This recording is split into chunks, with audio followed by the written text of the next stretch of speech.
ಅನಂತಪುರ ಪಟಾಕಿ ಗೋದಾಮಿನಲ್ಲಿ ಭಾರೀ ಸ್ಫೋಟ, ಕಟ್ಟಡ ಸಂಪೂರ್ಣ ಧ್ವಂಸ.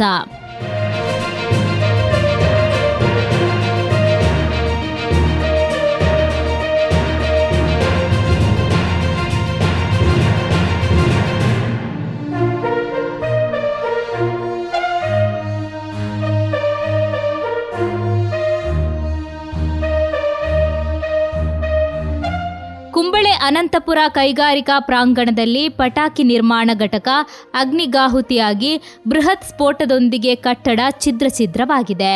ಸೋಮವಾರ ಬೆಳಗ್ಗೆ 10ರ ಸುಮಾರಿಗೆ ಈ ದುರ್ಘಟನೆ ಸಂಭವಿಸಿದೆ.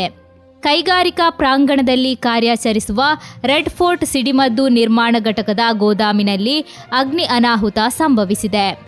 ಕಾಸರಗೋಡು ಹಾಗೂ ಉಪ್ಪಳದಿಂದ ಅಗ್ನಿಶಾಮಕ ದಳ ಆಗಮಿಸಿ ಸ್ಥಳೀಯರ ಸಹಕಾರದೊಂದಿಗೆ ಬೆಂಕಿ ನಂದಿಸಲಾಗಿದೆ.